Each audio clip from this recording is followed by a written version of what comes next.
All my intensity came out and it erupted into tears. I just sat down on an old telephone pole that was lying by the street and started to cry.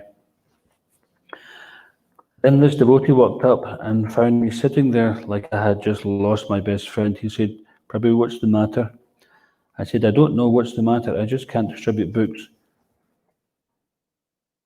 Not one person will take a book. I've been out here for 7 hours. Do you know how many books I have distributed? One book." Then he sat down and preached to me and put me back together. The next day I was really trying to have a better day, and I took my book bag and just ran from one person to another all morning. Then I was showing a book to a girl, and she said she couldn't pay me with money, but that she would gladly pay me. You know what that means? I was young and naive, and I didn't know exactly what she was talking about for a minute. Then finally, when I realized, I called Hare Krishna and took the book back from her, took off my wig, and just bolted to another parking lot. I ran from person to person all day, praying real hard to Krishna. By the end of the day, I had distributed a large number of books. Srila Prabhupada's book distribution ki jai. Om Namo Bhagavate Vasudevaya. Om Namo Bhagavate Vasudevaya.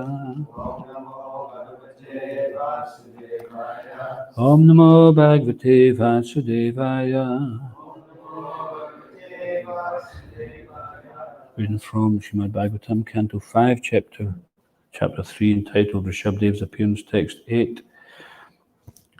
Atmana Ivanu Savanam Anjasav Vyatirekena Bobuyamanas Nashesha Purusharta Sarupasya Kintu Natashisha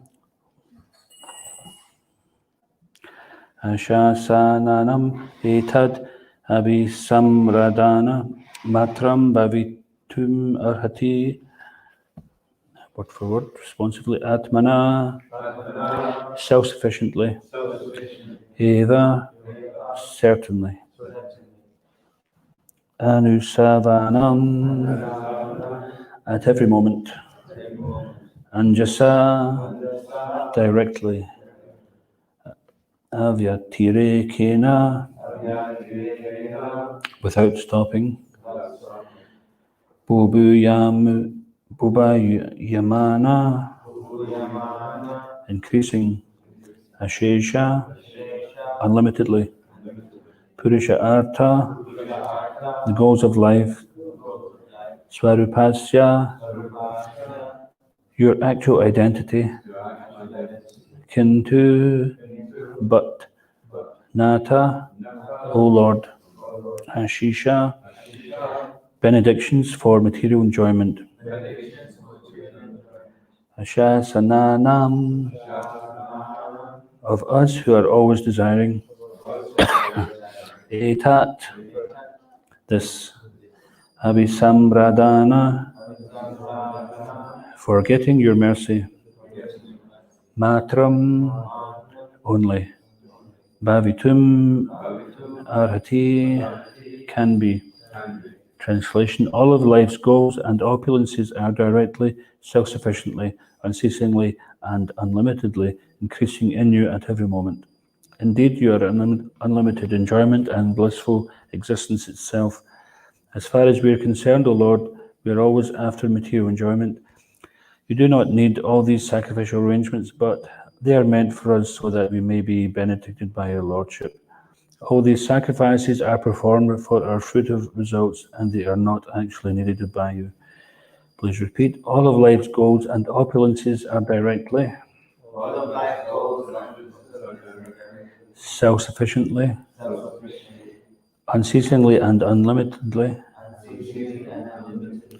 increasing in you at every moment. Indeed, you are unlimited enjoyment and blissful existence itself. As far as we are concerned, O Lord, we are always after material enjoyment. You do not need all these sacrificial arrangements, but they are meant for us so that we may be benedicted by your Lordship. All these sacrifices are performed for our fruit of results, and they're not actually needed by you. Prabhupada's purport. Being self-sufficient, the Supreme Lord does not need huge sacrifices.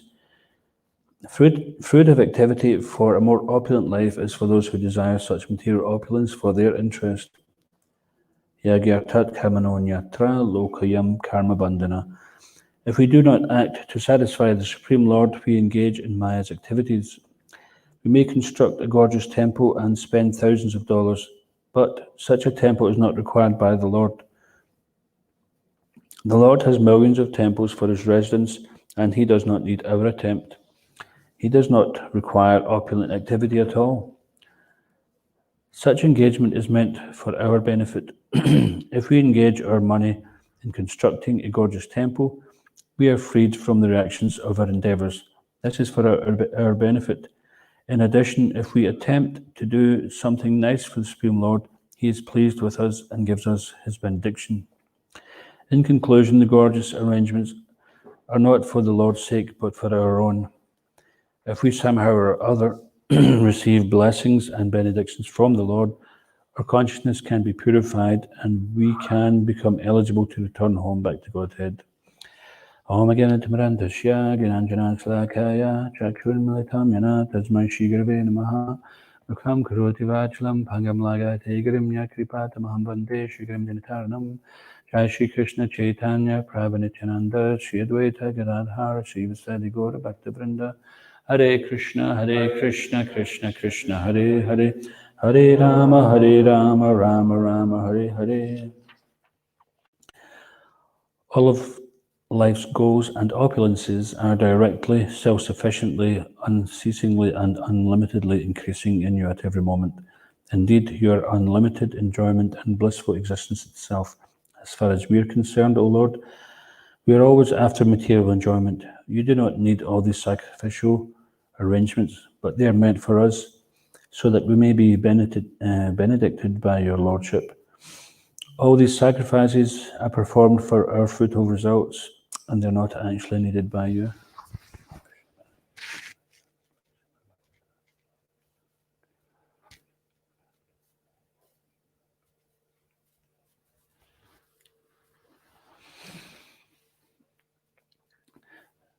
Out of the Lord's kindness, he accepts our service. I think the purport is quite self-explanatory. We can try and elaborate on that. So in Ishopanishad it's mentioned that the Lord is a self-sufficient philosopher who has been fulfilling everyone's desires since time immemorial. So has anybody ever experienced that somebody is that wants a favour of them, and they say, then you do a favour, and then they want another favour and another favour, and that's what happens, right? And then finally, when you decide you don't want to do a favour, then they just reject you. This is what happens in material life. Or because sometimes we grow tired, we think, well, this is a one-way street here, I'm just giving this, giving, but nothing's coming back. So sometimes you finally say, well, I'm just going to say no and see what happens. So if you do a favour for someone, the result is they'll come and ask you for another one. That's the reward you get. So the Lord is always trying to make himself available and favouring the living entities tirelessly. He's been fulfilling everyone's desire since time immemorial. But we think we're the doer. We think we're creating something. He's given us a system. He's given us various systems where we can elevate ourselves spiritually or materially, or degrade ourselves, and the choice is with us all the time. But because we think we're the controller, and we have this desire to be the enjoyer, then we think that we're actually creating something, that we're doing something. But simply, we're taking advantage of one of the Krishna says in Bhagavad Gita that everyone follows my path in all respects. So all paths which are there are set up by Krishna. And this is because he doesn't interfere with our free will. If we want to go through a certain path and the result is inauspicious, that's up to us. We won't interfere with it. The Shastric guidance is there. But if we ignore that and we just do it anyway, then we have to get the reaction. Or if we decide we want some material opulence, that material opulence may come in the form of beauty, fame, knowledge, etc. So there's many different ways it can come, and what happens is Bogashwarya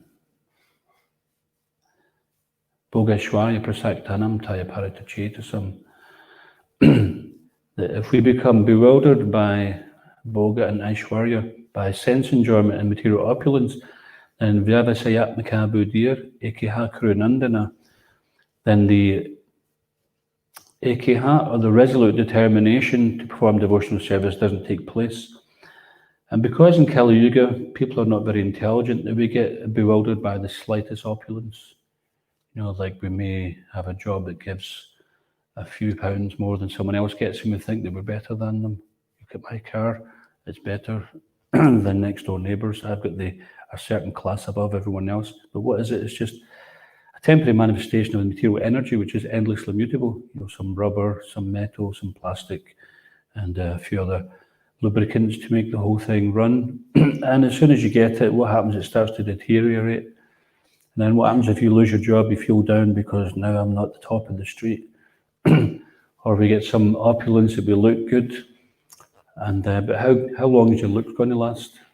Maybe it will last this lifetime, maybe it won't, maybe something will happen. Like there was one devotee, actually, she was quite proud of her looks, and she had her eye on a sannyasi, which is not a very smart thing to do. And it just so turned out that her sari caught fire, burnt all her face, and she was a very pretty girl, but she had a face like toast and cheese afterwards. Sorry for the gross out, but so we have to be careful. Krishna may protect us from doing the wrong thing. So we should, as they say, check yourself before you wreck yourself. Maybe we have a nice voice, but we shouldn't become bewildered by that and become intoxicated by it. Or we have some physical strength and we think, you know, I'm the most powerful person. But for how long? And what happens if it's taken away? It's like you may have some music ability. What happens if, it's like I remember one time I was desiring to do something with my musical ability, and I thought, well, what if you put all your eggs in this basket and then something goes wrong with your hand and you can't play it any longer? Then what? What have you got? You're going to give something up? You're going to give up your Krishna consciousness to pursue some material goals? So even we have some material opulences, everyone's got some opulence. We've got the human form of life, that's the best opulence.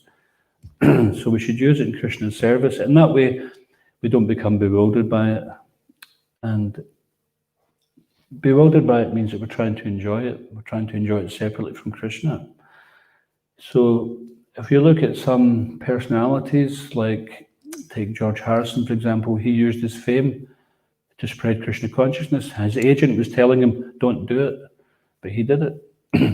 And because of that, you know, so many people are benefiting all over the world.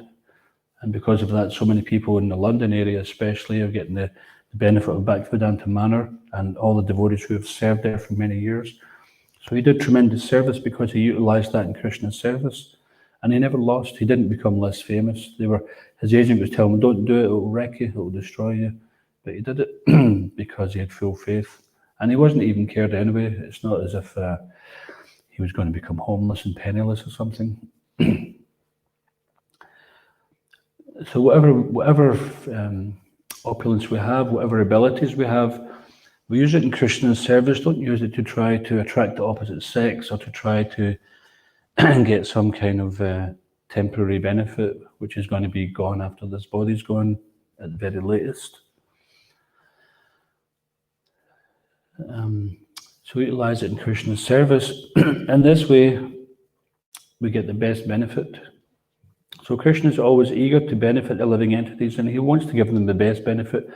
So at the end of this purport, Prabhupada was talking about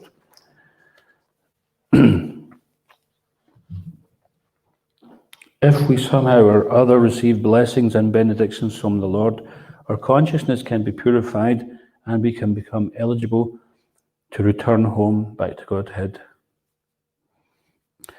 So whatever blessings we have, just like we're saying this prayer to the Lord, and generally the devotees don't ask for material things like we're asking for Lakshmi, but unless we use it in Krishna's service, then it's not devotional service. This prayer is not devotional. If we think, oh, give us Lakshmi so we can take it easy, so we can put our feet up, so we can enjoy, then why would Krishna want to provide that to his devotees?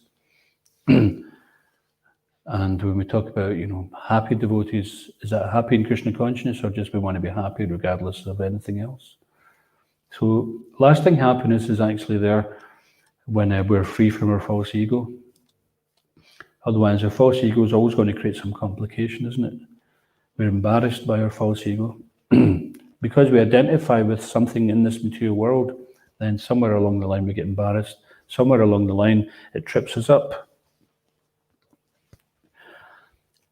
Or we're interested in some kind of prestige, false prestige. But Bhaktivinoda Thakur says that false prestige is as valuable as the dung of a boar. In other words, hog stool, right? So what could be less valuable? So living entities, if you go to Vrindavan, you'll see that people pass stool on the fields, sometimes in an open sewer as well, and the hog will come along and it will eat that. That's the natural sewage filtration system they have there. But nothing eats the hog stool. Even though the hog will eat so much stool from other living entities, and nobody, not even another hog, will eat the hog stool. So this is how valuable false prestige is. And another quote from Bhaktivinoda Thakur in that regard, it says that false prestige, the objects of false prestige are falsely prestigious. So if we analyze it, we'll see, well, really, what is it? What is it going to achieve? What's it going to do for us? But the fame and the opulence of a devotee, when it's connected with Krishna, then that fame goes on. And see, just like we're reading the glories of Lord Rishabhdev, and we're hearing about the various different devotees throughout the Bhagavatam. So these devotees were there thousands of years ago and tens of thousands of years ago, and we're still hearing about them. Their fame is still there. The fame of the Ramayana is there hundreds of thousands of years later, and all those devotees that are involved there. So when we connect ourselves with Krishna, then our opulence becomes eternal. But just like sometimes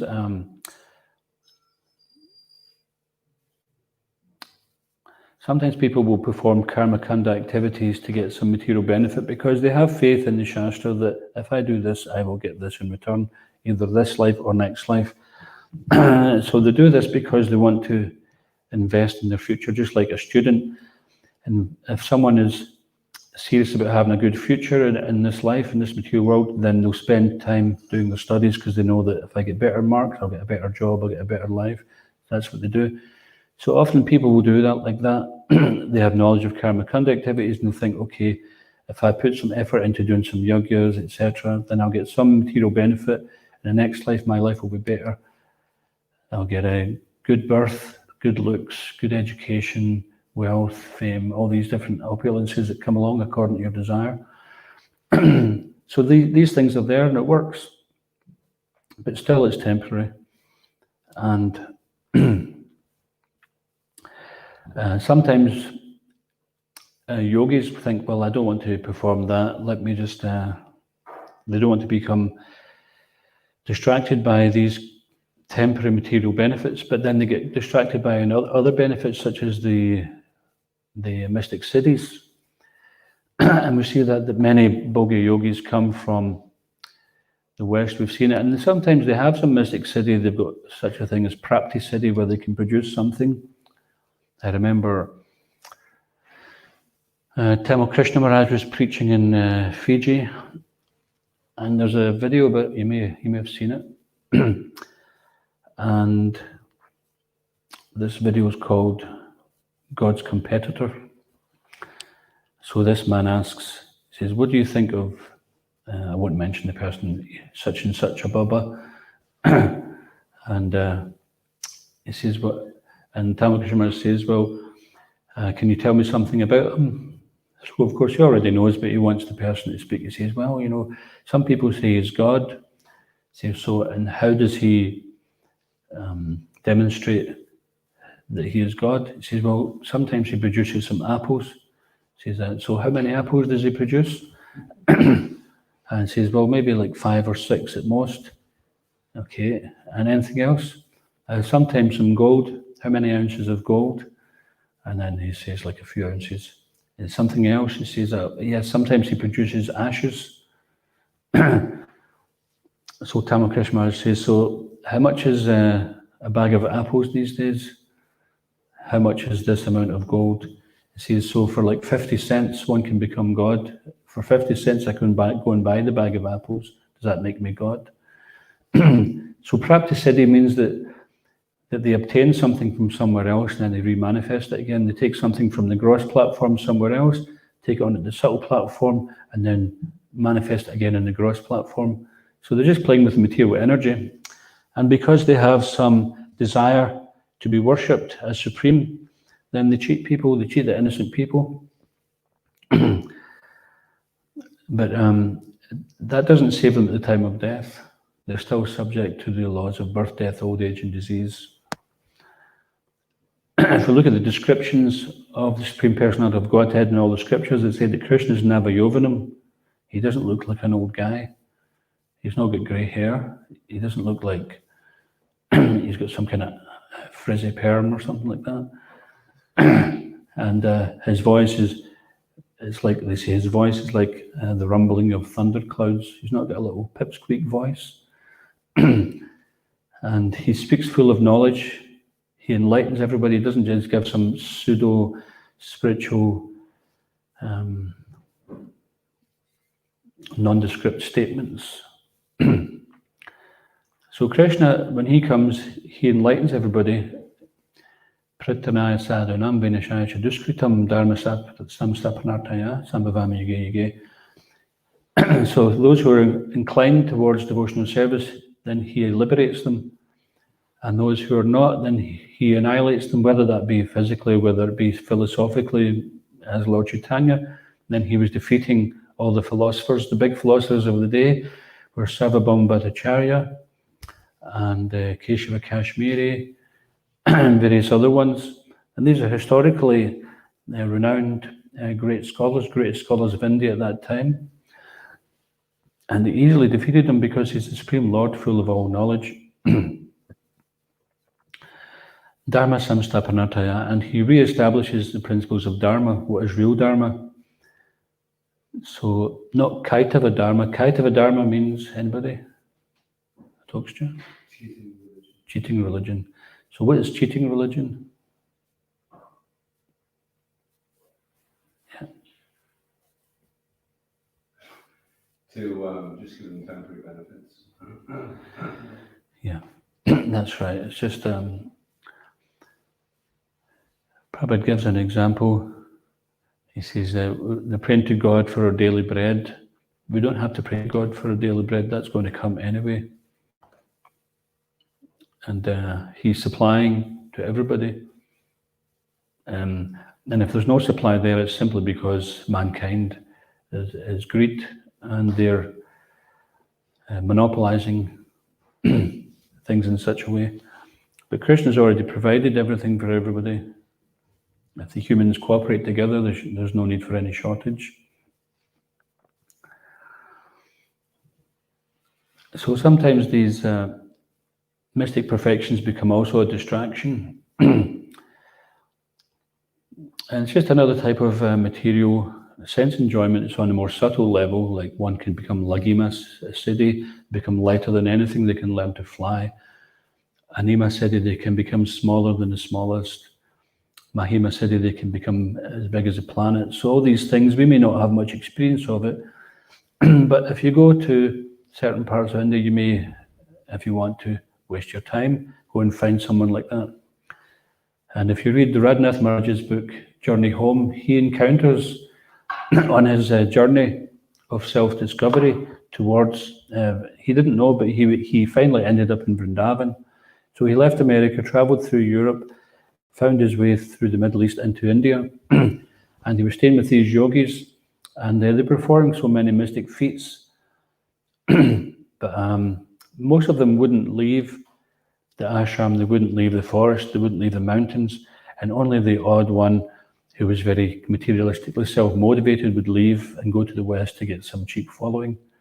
Now Prabhupada, he also says that these mystic powers, a pure devotee is actually served by these mystic powers. They come automatically to a pure devotee, but he doesn't take use of them because he doesn't require it. He says that yes, we could display these mystic powers, but what happens? You get cheap following. So what you'd be looking for is pure devotion.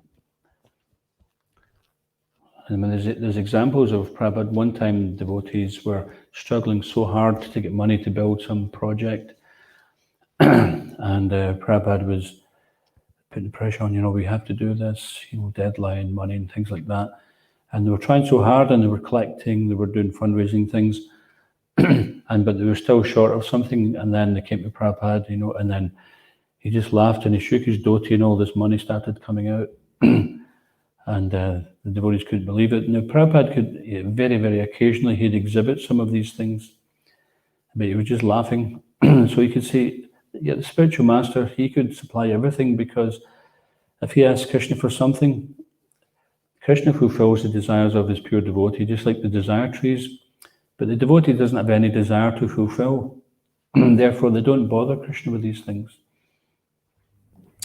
But sometimes the spiritual master may display something like that.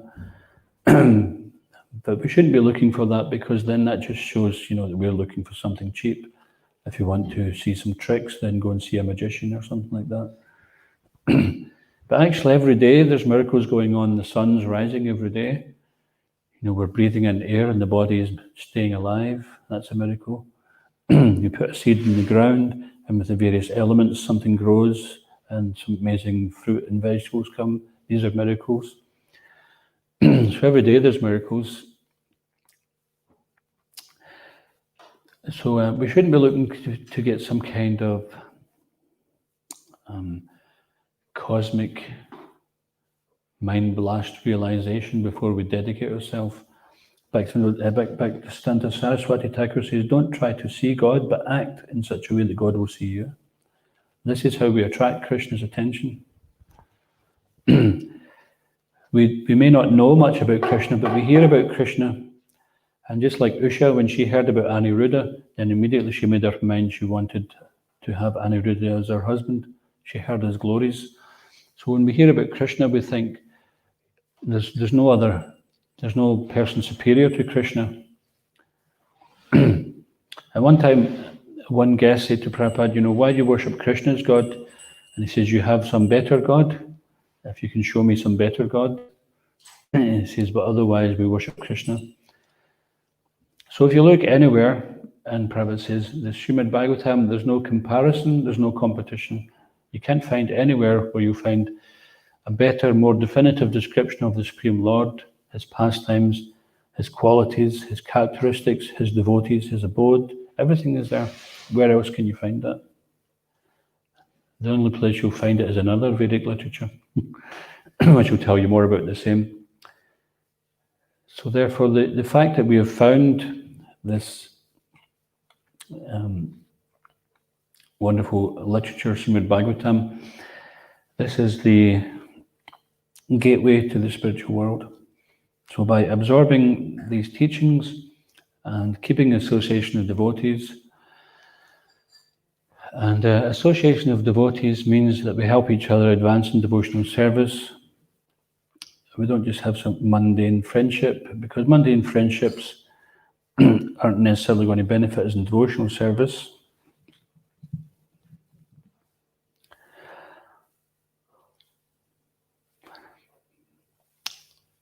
So the prime benediction for humanity at large is what Lord Chaitanya brought, is the holy name. Cheto Darpanam Marjanam Bhavam Mahadavagni Vapanam Shriya Kairava Chandra Kavatarnam Vijavada Jivanam Anandam Buddhivardhanam Pratipadam Purnamrita Swadnam Sarvatma Snapanam Paramajayate Shri Krishna Sankirtanam. Glory to the Shri Krishna Sankirtan, which cleanses the heart of all the dust accumulated for years and extinguishes the fire of conditional life of repeated birth and death.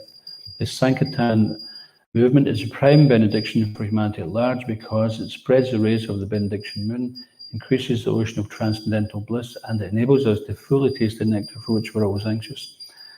So anything else we want beyond that? Enables us to fully taste the nectar for which we're always anxious. So we're anxious to find peace, we're anxious to have some enjoyment, and we're looking in things which are temporary. But if we take shelter of the holy name, then everything will be fulfilled, because all the dreams we have, the pleasure-seeking ideas we have, all these things will be satisfied and beyond that, simply by the chanting of the holy name. But of course, we're not so advanced that we can just sit and chant all day long, because our mind will just wander to other things. Prabhupada said if we prematurely try to just sit and chant and read all day, then we'll start to think of sex life and money, which is what happens. So therefore, we have to engage our mind and senses so that we purify them, so that we can become gradually more and more suitable state of mind for engaging in devotional service. So Prabhupada says we should work hard in Krishna consciousness. This is called Seva Samadhi. We cannot prematurely just come to Samadhi simply by deciding, okay, I'm just going to chant all day. Krishna won't just give that, especially if his dearmost devotee, the founder Acharya, is saying, then he's not going to do something to contradict his pure devotee, is he? Well, Prabhupada says it, but I'll just do this anyway, and Krishna will give it. No. So, to some degree, we have to have good sadhana, but we cannot depend on sadhana alone to get Krishna's mercy. That sadhana siddhi in Kali Yuga is not so easy. Therefore, Bhaktivedanta Saraswati said that Kali Yuga is the age of Vaishnava Seva, serving the devotees. And everybody in this movement is serving devotees. Nobody is free from serving any devotee.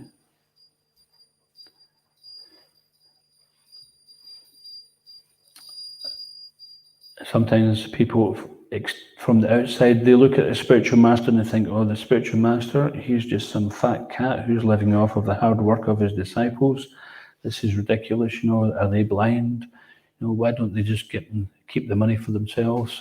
They must be real foolish. But that's not the case. The spiritual master, he's actually the greatest servant. He's taking on the karma of his disciples. Who would do that? We don't even want to accept our own karma, what to speak of taking on someone else's karma. So that's very compassionate, and it's very risky. If you take on too many disciples, just like the fire, if you put too much wood on it, the fire can go out. So therefore, the spiritual master has to be very careful about how much wood he takes on, even though his feelings of compassion may be there. And he's the greatest servant because he's engaging others in service. Prabhupada said it's very difficult to engage to control the mind. He says, but it's much more difficult to control other people's minds, or to inspire them to control their mind. That's much more difficult. To take the responsibility of guiding other people to come to devotional service, because we can decide ourselves, okay, I've had enough of this material world, I want to go to Krishna, so that's fine. But what about trying to convince other people to do it?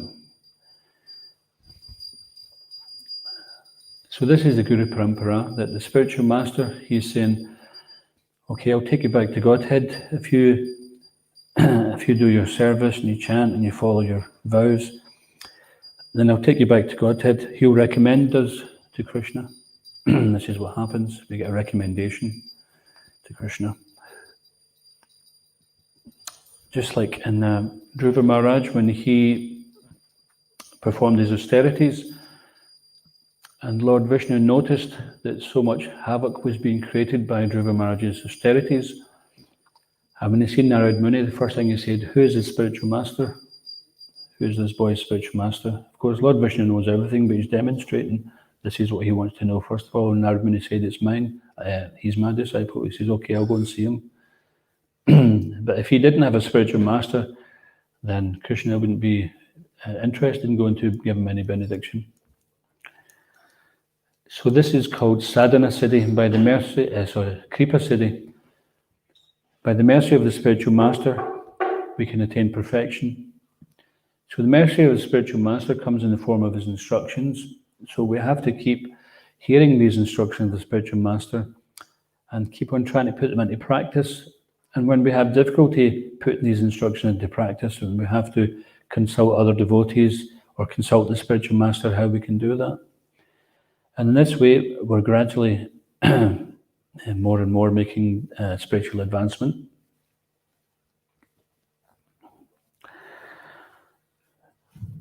So we'll just stop there. Does anyone get any questions? The talk's due. Thank you.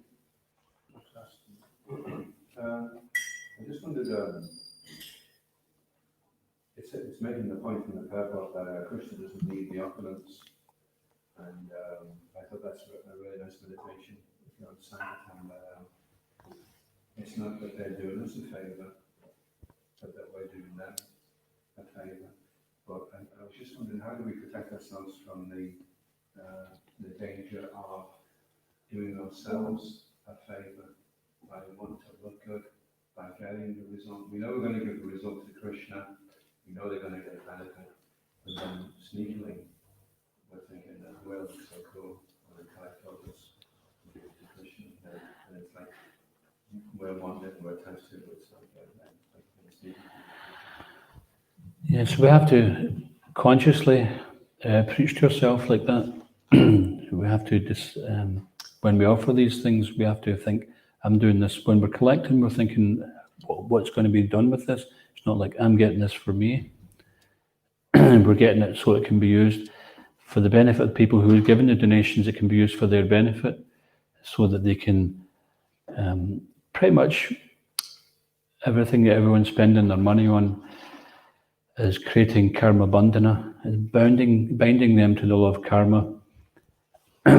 So if we take that money, which normally would be spent on things like meat eating, intoxication, and things like that, which is going to bring hellish reactions, if we take that and we use it in Krishna's service, then we're liberating them. So basically, Prabhupada says, just like someone who works in a bank, they're handling money all day long, but they don't think this is mine, I'm just going to take some of this for myself. They don't think like that.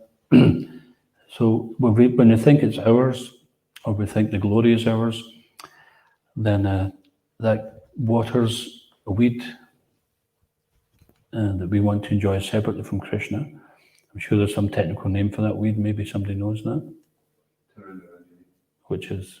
It's when the opulence comes, it's a wave actually that comes on the ocean service. It's a wave that comes out facility. And it's one of the 6 forms of the city devotion service, which is practically exclusive of the Durga.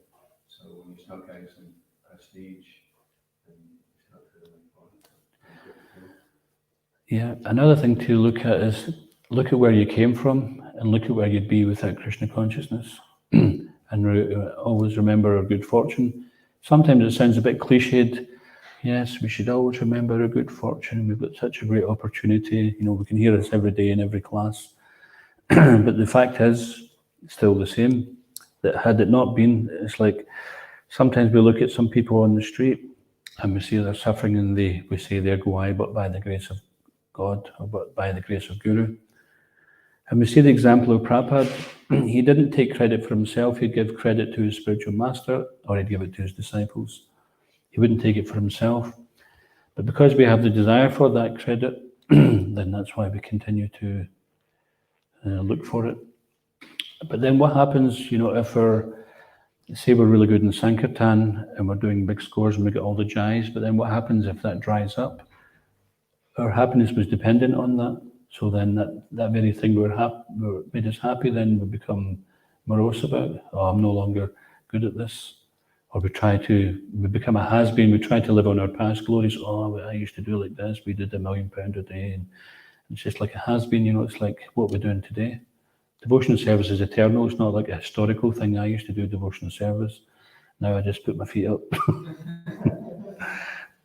So it's an eternal thing. And if we give this up, it's we can give it up voluntarily, or else by the school of hard knocks, where we've come to the point where Krishna doesn't give us much choice, where it's become so distasteful. This, like Bhaktivinoda Thakur, he's saying that all his learning was like a shaft getting driven into his heart. Of course, he was such a pure devotee, learned devotee, humble devotee, but he's teaching us that all these opulences that we have some ability, if we don't use it in Krishna's service, to water the seed of devotion, then we water something else. And then if we're not careful, then that may strangle the seed of devotion. And we see many devotees, they do service for years, and then so they come to a crossroads where they have to continue to surrender, but they want payback. And then when the payback's not there because there was never any contract, like, you do so many days devotional service and you get a golden handshake at the end of it, then it's like, oh, but I did all this for Krishna consciousness, why am I not getting anything in return? Yeah, actually no. The thing is, what did Krishna consciousness do for you?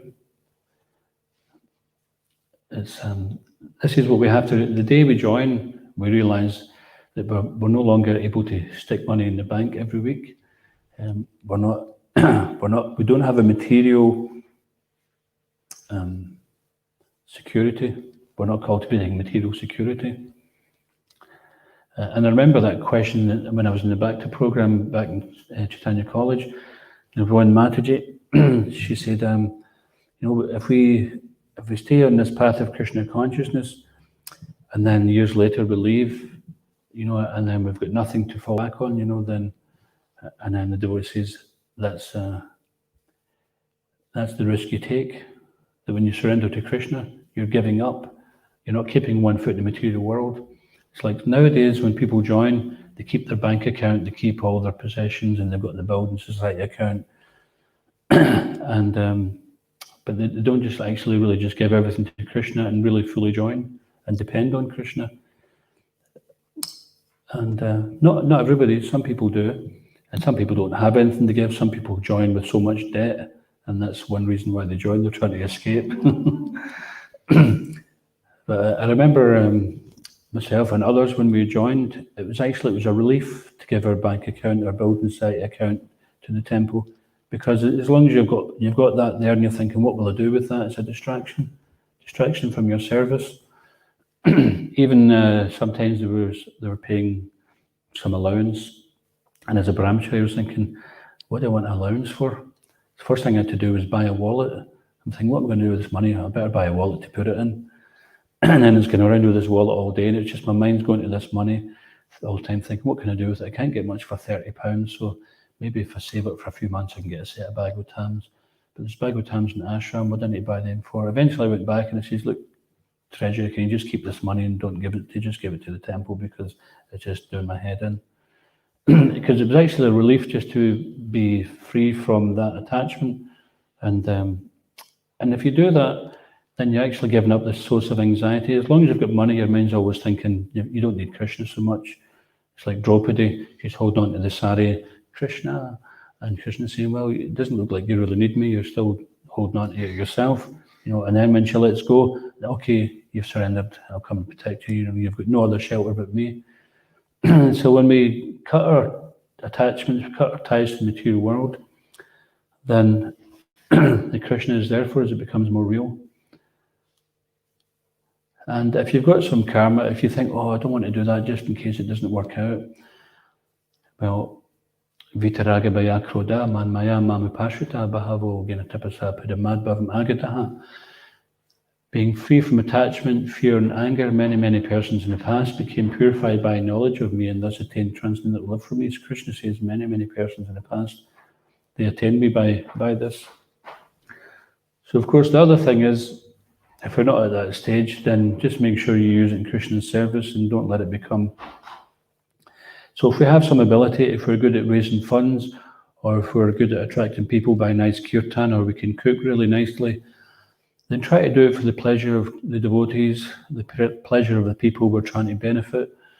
And naturally, devotees will say, oh, that was really good, or you did really well in Sankirtan, or you cooked a nice feast, or you led a nice kirtan, or you gave a nice class.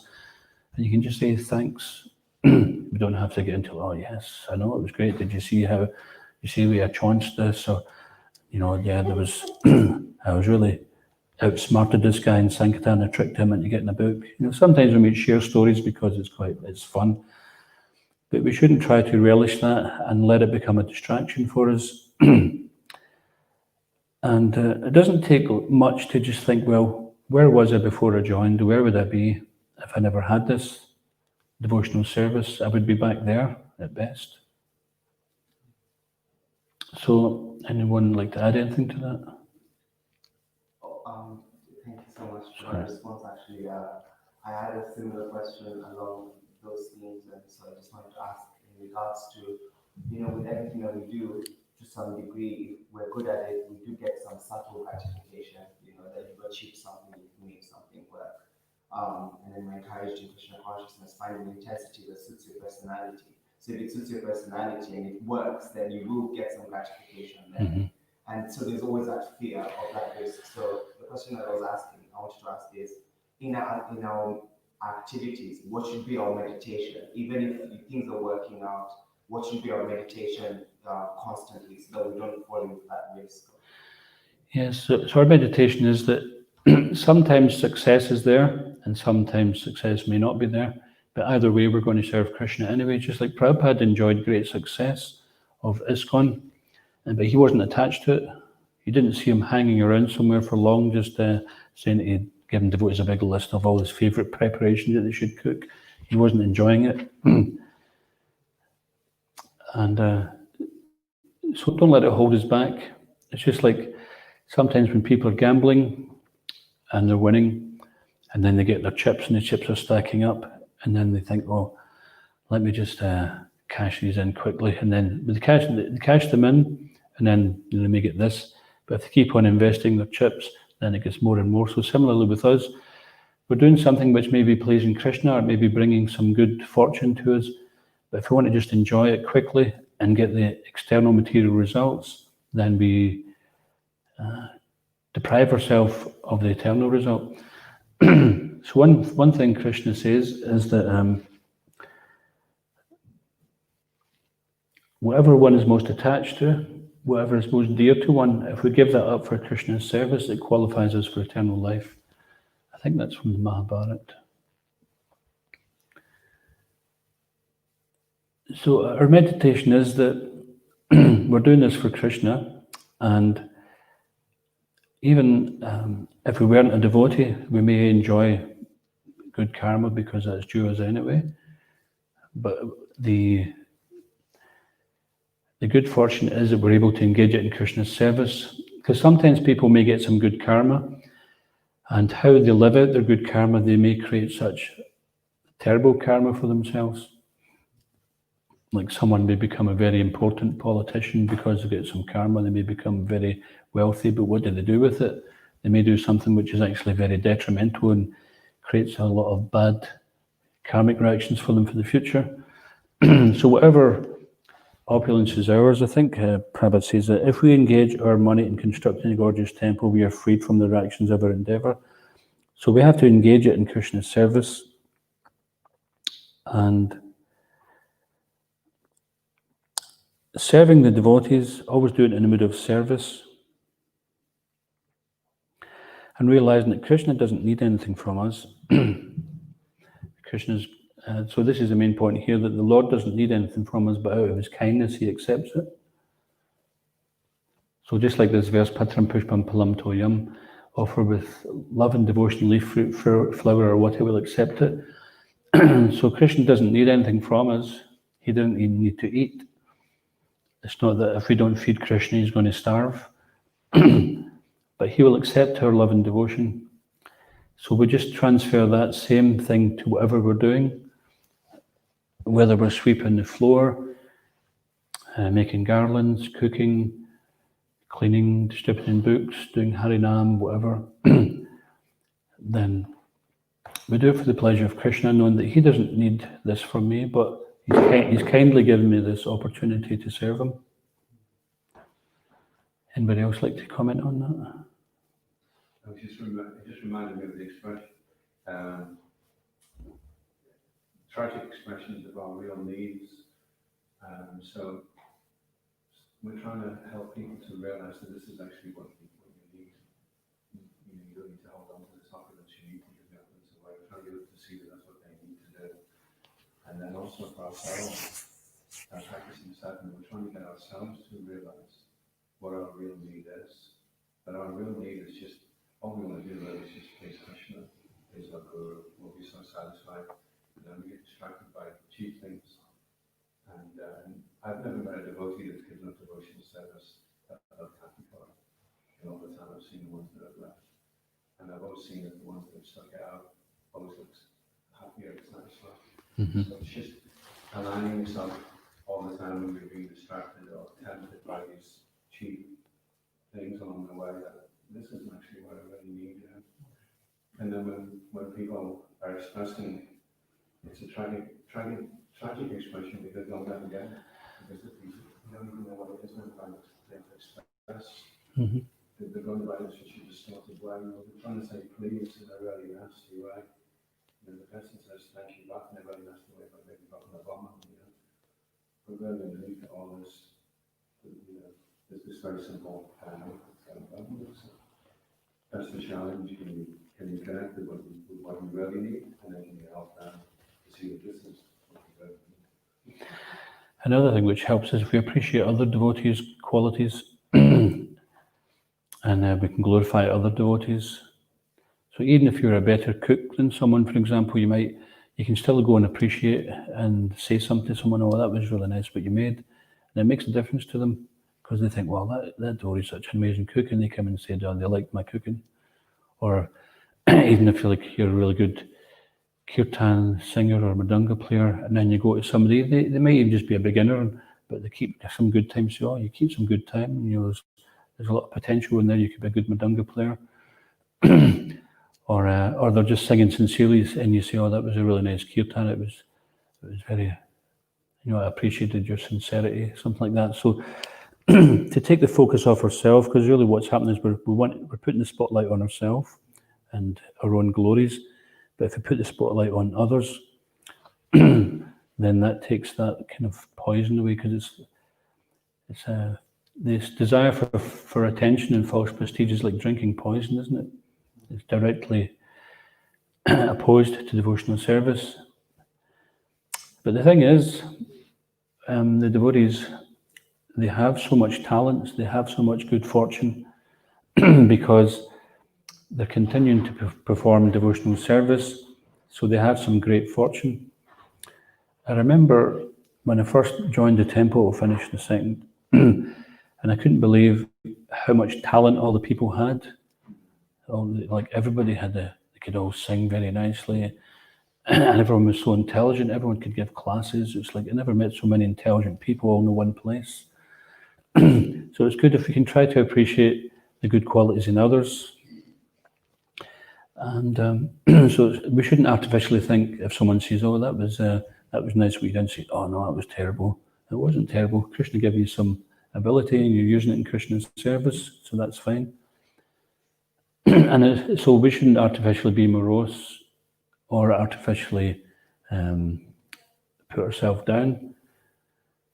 We can just think, oh, it's by Krishna's mercy that I've got some opulence or some talent or some ability. Krishna gives the ability, but always remember that if Krishna takes that ability away and that we put so much emphasis on our ability, then what's going to happen? We're going to be very unhappy.